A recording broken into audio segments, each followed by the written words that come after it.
Good morning! Charot lang, good afternoon na ulit. Hindi ko alam kung napapansin ninyo, but towards the week, towards Friday in the week, ba Monday, sobrang aga ko pumapasok, Tuesday, palit ako ng palit. Ibig sabihin, paunti ng paunti yung workload ko sa office para pumasok na maaga. So ngayon ay alauna. Probably be in the office ng 2, but meron akong pupuntahan ngayon. So personal errands. I'll probably not be in the office before my show because tayo ay pupunta sa Atoy's Customs. I don't know, nanonood kayo ng mga previous vlogs ko. But ngayon yata ikakabit yung gulong. Kasi kung na-upload yung vlog ko kahapon, itinawag sa atin na available by 3 PM yung service today, which is yung pagkakabit ng mugs natin. Dapat nga, bago ako magpunta ng Atoy's Customs, dapat magpapa-car wash ako, pero nakita ko yung panahon. Ang kulimlim. Sasama lang loob mo pag nagpa-car wash ka sa ganitong panahon. Kasi, magpuputik lang din. Pero, baka magpa-car wash pa na ako mamaya dahil madumi na yung loob. So, ganun lagi. Papakarwash lang ko pag yung loob na yung madumi. Pag yung labas ang madumi, wala akong pakialam. So I care more about yung inside ng vehicle. Pag yung loob na yung medyo madusing, ayoko na. Papakarwash na tayo. Feeling ko umulan na kaninang umaga eh. Kasi basa na yung kalsada or kakatila lang. Kasi kakalabas ko lang ng kwarto. I was so oblivious with the weather when I'm inside my room. Okay, so yun, samahan niyo ako ulit ngayong araw na to sa isang walang kaparakang documentation na maghapon ko. Walang katorya-toryang nangyari sa araw ko. And surprisingly, you watch me every single day, which I appreciate. Thank you for that. Thank you for that. Thank you for that. So nag-iisip pa rin ako yun kung susunduin ko si Amit sa office para samahan ako or didiretso na ako sa gawaan. Dahil lalayo ako pag dinaanan ko si Amit. So, hindi ko alam. I do not know what's going to happen. But first, let's check on our mama. Kamusta si mama? Tawagan natin si mother.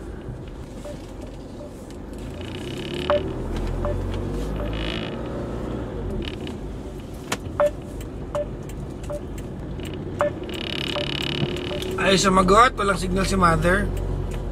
Hi Siri. Call Mama. Calling Grace Gempro. The number you have dialed is either unattended or out of coverage area. Please try your call. What happened, Mama? The number you have... Ano ba yan? Ano ba yan, oh? If I was a white woman, I would rob black dudes. I'd walk up to black guys and be like, "Hi, my name is Sarah. Give me your wallet." Sarah, that's my grandmama name. Give me your wallet or I'm gonna scream. Wait a minute here, Sarah. There's a couple white women in here like, we could actually do that. I mean, I hate to say it, but who's gonna believe him? I'll be explaining to an officer, yeah, she was about this tall. She had brown hair, brown eyes. I think she did yoga.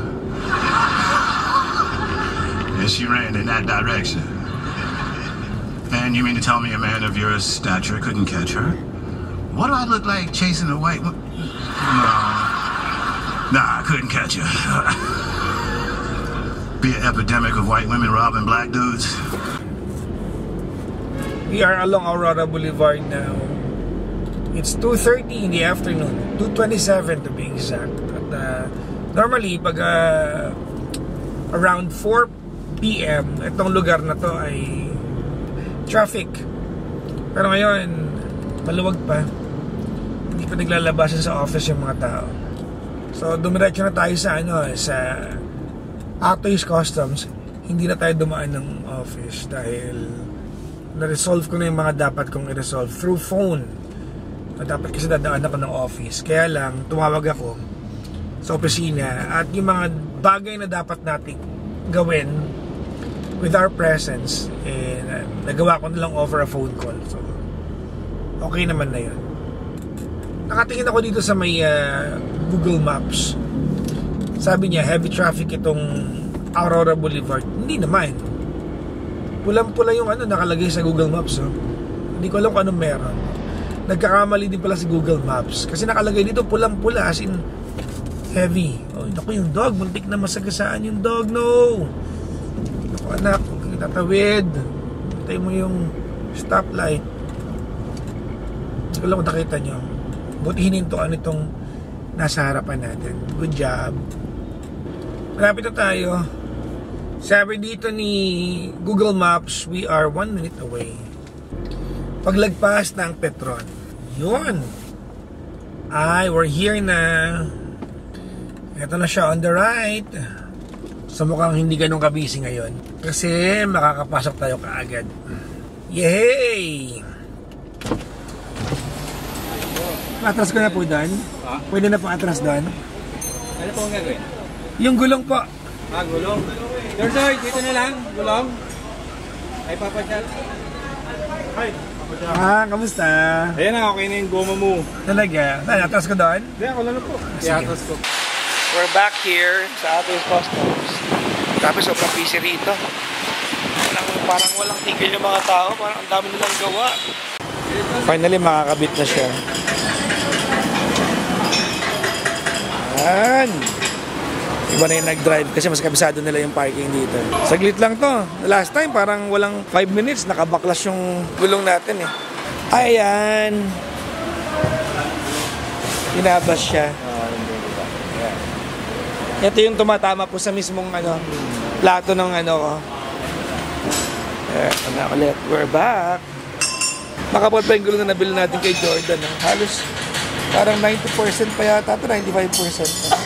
Iba talaga po may kaibigan ka mayayaman. Daming ginagawa mga mamahaling kotse rito. Ito Land Cruiser to. Nagpapalit din ng mags. Noong unang panahon, itong suspension na yan, tinatalian para makompress siya nang hindi nakakabit sa kotse. Ngayon may machine na. Ganda nitong Land Cruiser. Parang yumaman ako para daw makabili ako ng ganyan. Ito Land Cruiser din to. Ito Land Cruiser din. No? Galing. Palitan ng mas malaking preno. Pinagpalit lang to. Isa lang po may-ari ng dalawa? Yaman naman ng may-ari. Ginadyakan na nila yung auto. Iyakabit na nila. Ala gagi, ang ganda tignan. Ang ganda tignan.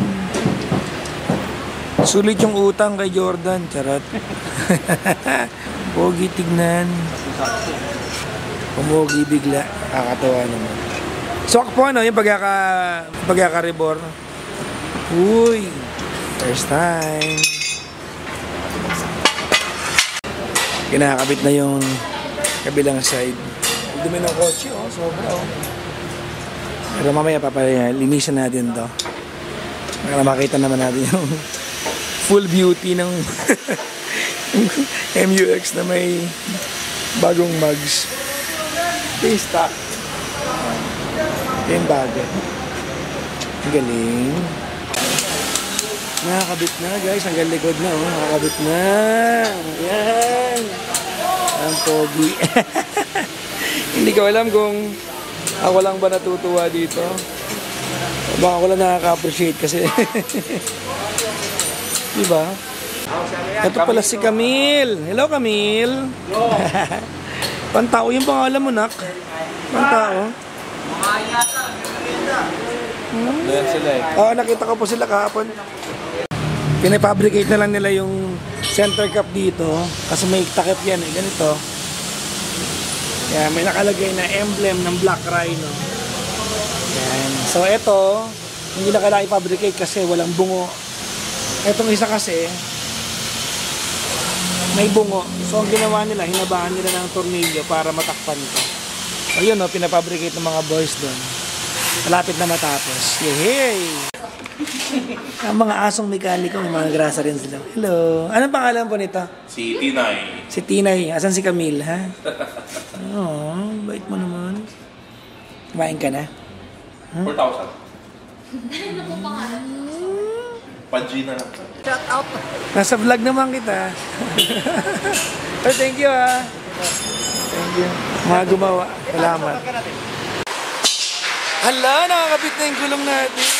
Pogi! Yay! Parang bata ang papa nyo. Minsan-minsan lang makaranas ng karangyaan yung sasakyan nating laging madumi. Nice. Alaga, gisti bagay yung gulong ko. Hindi ko naman nakikita mula sa loob. Yung mga taong nadadaanan ko lang nakakakita ng magandang gulong. Ano ba yan? Hindi ko lang naisip.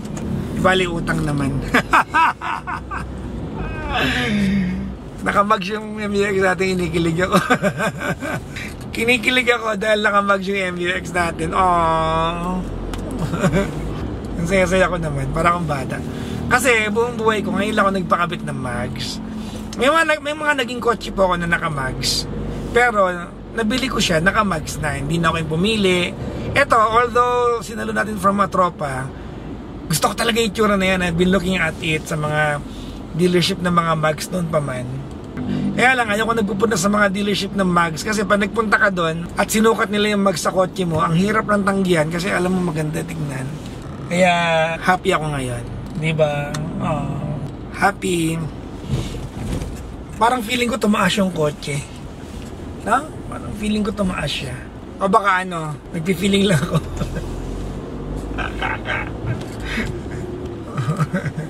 Mukhang tanga, mukhang bata dito. Ang lakad naman natin ngayon, pupunta naman tayo ngayon ng office. It's 4 o'clock in the afternoon. I can still do some work. Magagawa pa tayong konting trabaho. Although, a bulk of the workload na meron ako, very ano naman yung trabaho ko, kumbaga very random, no?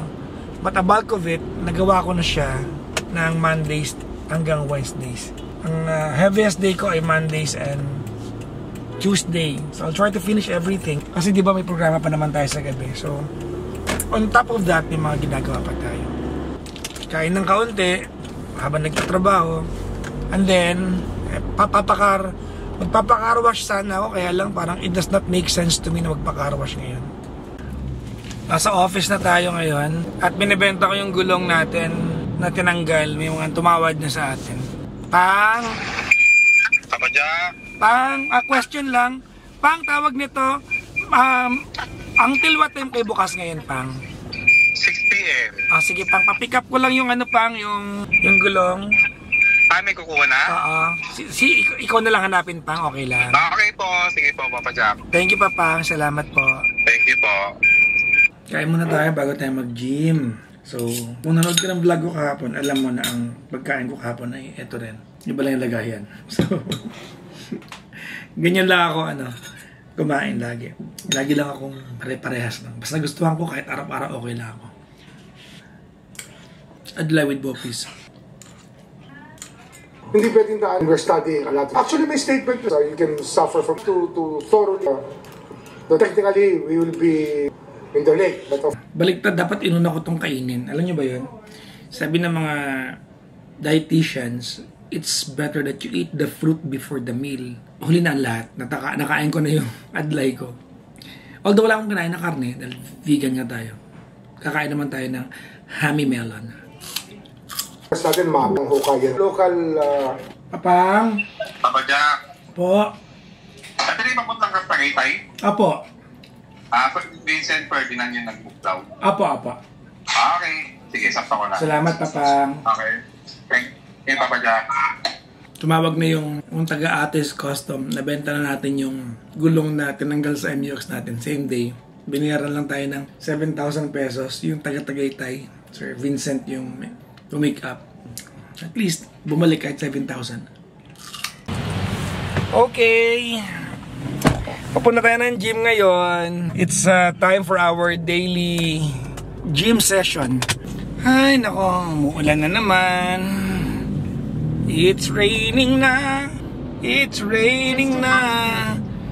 Systems activated, sabi ni MUX. May ganyan sa MUX nawala dun sa naunang SUV natin. Yung sinasabi niya pag yung system niya, like yung kanyang navigation system, yung kanyang head unit ay activated na. In full function na. Yun yung narinig niya. Systems activated. Dapat ako yung voice over niya. Systems activated. Parang bagay, no? Systems activated. Hindi bagay. Ang dami kong alam. Tao nadadako sa Maynila if these things will continue. Yun lang may akin dyan. Yan ang take ko dyan. Tao muna, mamamayan muna ang mahalaga. Okay. Sure, kahit dalawa pa. Ay, hindi. Yung patutupad natin yung ordinansa.